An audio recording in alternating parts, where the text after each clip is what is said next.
Shalom bagi kita semuanya. Apa kabar saudaraku yang diberkati Tuhan? Judul firman Tuhan untuk kita hari ini, jangan memetik sebelum waktunya. Ayat firman Tuhan dari Pengkhotbah 3 ayat 1. Untuk segala sesuatu ada masanya, untuk apapun di bawah langit ada waktunya. Saudara-saudara yang kasih Tuhan, pernahkah kita menginginkan sesuatu dengan sangat cepat? Kita ingin doa segera dijawab, usaha langsung berhasil, penyakit segera sembuh, anak-anak segera berubah, atau pelayanan segera berkembang. Kita hidup di zaman serba cepat, sehingga kita sering lupa bahwa Tuhan bekerja melalui proses. Hari ini kita belajar dari sebuah kisah sederhana di alam yang menyimpan pelajaran rohani yang dalam. Ilustrasinya musang muda dan buah aren. Di dalam hutan berdirilah sebuah pohon aren tua yang sedang berbuah lebat. Buah-buahnya bergelantungan dalam untaian besar. Bagi kawanan musang, buah aren adalah makanan kesukaan mereka. Suatu hari seekor musang muda yang baru belajar mencari makanan sendiri memanjat pohon itu. Dengan penuh semangat ia memilih buah yang paling besar, tetapi buah itu masih hijau dan keras. Karena lapar dan tidak sabar ia langsung menggigitnya. Seketika mulut dan moncongnya terasa panas dan gatal luar biasa. Getah dari buah aren yang belum matang ternyata sangat beracun. Musang muda itu berteriak kesakitan dan segera turun dari pohon. Di atas dahan seekor musang tua memperhatikan semuanya. Musang tua itu sedang menikmati buah aren yang sudah hitam dan jatuh ke tanah. Buah itu aman dimakan karena sudah matang. Musang tua berkata, memaksakan buah yang belum waktunya hanya akan melukai dirimu sendiri. Tunggulah sampai waktunya tiba. Tuhan bekerja menurut waktunya. Pengkhotbah 3 ayat 1 berkata, untuk segala sesuatu ada masanya. Tuhan mempunyai waktu untuk segala sesuatu. Ada waktu menabur, ada waktu menuai, ada waktu menangis, ada waktu tertawa, ada waktu menunggu, ada waktu menerima. Seringkali masalah kita bukan karena Tuhan tidak menjawab doa, tetapi karena kita ingin jawaban itu sekarang. Padahal Tuhan berkata, bukan belum, tapi belum waktunya. Abraham juga harus belajar menunggu. Tuhan menjanjikan seorang anak kepada Abraham. Tetapi tahun demi tahun berlalu, 10 tahun, 15 tahun, 20 tahun. Abraham mulai tidak sabar. Ia mencoba mempercepat janji Tuhan melalui Hagar. Akibatnya lahirlah Ismail dan masalah pun muncul. Janji Tuhan akhirnya tetap digenapi melalui Ishak. Tetapi Abraham belajar bahwa janji Tuhan tidak perlu dibantu dengan ketidaksabaran manusia. Sesuatu yang dipaksakan sebelum matang akan menyakiti. Musang muda terluka karena memetik buah sebelum waktunya. Begitu juga dalam kehidupan. Pernikahan sebelum siap, banyak orang ingin menikah hanya karena usia atau tekanan orang lain. Tetapi tanpa kedewasaan, rumah tangga bisa dipenuhi pertengkaran. Bisnis yang dipaksakan, ada orang ingin cepat kaya, akhirnya terjebak penipuan dan utang. Pelayanan yang dipaksakan ingin menjadi pemimpin tetapi belum siap dibentuk Tuhan. Akibatnya mudah kecewa dan jatuh. Berkat yang belum siap diterima. Kadang kita berkata, Tuhan berikan saya berkat banyak uang.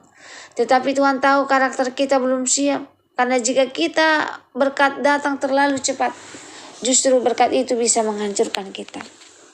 Tuhan memakai proses untuk membentuk kita. Tidak ada emas yang menjadi indah tanpa api. Tidak ada berlian tanpa tekanan.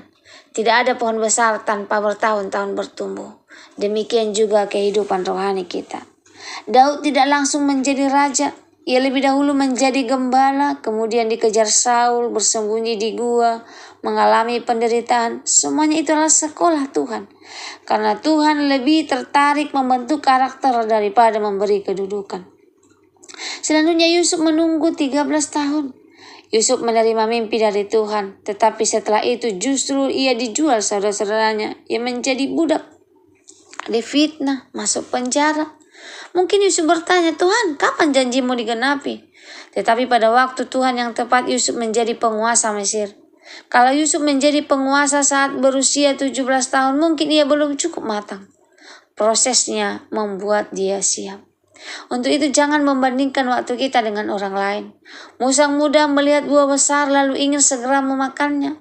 Kita juga sering melihat keberhasilan orang lain lalu berkata, kenapa dia berhasil duluan? Kenapa saya masih begini? Padahal Tuhan mempunyai jam yang berbeda untuk setiap orang. Lazarus mati tetapi Yesus baru datang 4 hari kemudian. Mengapa? Karena Yesus mempunyai waktu yang sempurna dan justru mujizat yang lebih besar terjadi. Menunggu bukan berarti Tuhan melupakan kita. Mazmur 27:14 berkata, nantikanlah Tuhan, kuatkanlah dan teguhkanlah hatimu. Saat menunggu Tuhan sedang bekerja, Tuhan sedang mempersiapkan, Tuhan sedang membentuk, Tuhan sedang membuka jalan. Kadang Tuhan bekerja di belakang layar. Kita tidak melihatnya, tapi Dia tidak pernah berhenti. Yesus pun menunggu waktu Bapa. Selama 30 tahun Yesus hidup sederhana. Baru setelah itu pelayanannya dimulai. Mengapa? Karena Yesus pun menghormati Bapa. Di Kana Maria berkata mereka kehabisan anggur. Tetapi Yesus menjawab, waktuku belum tiba. Bahkan anak Allah sendiri tidak bertindak sebelum waktu Bapa datang. Kalau Yesus menghormati waktu Tuhan, apalagi kita. Apa yang harus dilakukan selama menunggu? Tetap berdoa, jangan berhenti berharap. Tetap setia, lakukan yang terbaik setiap hari. Tetap bersyukur, karena Tuhan tahu yang terbaik. Tetap bertumbuh, gunakan waktu penantian untuk memperbaiki karakter. Percaya pada Tuhan, karena keterlambatan Tuhan bukanlah penolakan Tuhan. Saudaraku, buah aren yang masih hijau tampak besar dan menarik, tetapi jika dipaksakan ia melukai. Namun ketika waktunya tiba, buah itu jatuh sendiri dan menjadi makanan yang manis. Demikian pula berkat Tuhan. Jika Tuhan belum memberikannya hari ini, bukan berarti Dia tidak mengasihi kita. Mungkin Tuhan sedang bekerja. Anakku, tunggulah sedikit lagi. Aku sedang mempersiapkan sesuatu yang lebih baik. Kesimpulan firman Tuhan untuk kita hari ini. Jangan memetik sebelum waktunya. Jangan memaksa pintu yang belum Tuhan buka. Jangan iri pada musim orang lain. Karena Tuhan tidak pernah terlambat. Dia membuat segala sesuatu indah pada waktunya. Pengkhotbah 3:11, Ia membuat segala sesuatu indah pada waktunya.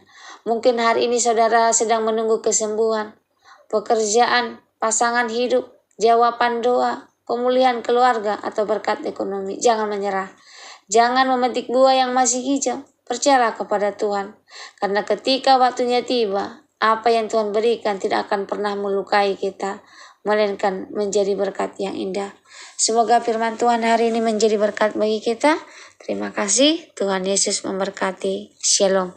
Berdoa. Bapa yang penuh kasih dalam kerjaan surga, kami bersyukur untuk firman-Mu yang telah mengingatkan kami bahwa untuk segala sesuatu ada masanya dan Engkau membuat segala sesuatu indah pada waktunya. Tuhan, ampuni kami jika selama ini kami sering tidak sabar, memaksakan kehendak kami sendiri dan ingin segala sesuatu terjadi menurut waktu kami. Ajar kami tetap percaya bahwa waktu-Mu selalu yang terbaik dan rencana-Mu tidak pernah gagal. Kami menyerahkan hidup kami, keluarga kami, pekerjaan kami, pelayanan kami, dan masa depan kami ke dalam tangan-Mu yang penuh kasih. Kiranya Roh Kudus menuntun langkah kami setiap hari sampai kami melihat penggenapan janji-Mu yang indah. Kami mengucap syukur dan terima kasih untuk kasih setia-Mu yang tidak pernah berubah. Dalam nama Yesus kami berdoa dan mengucap syukur. Amin.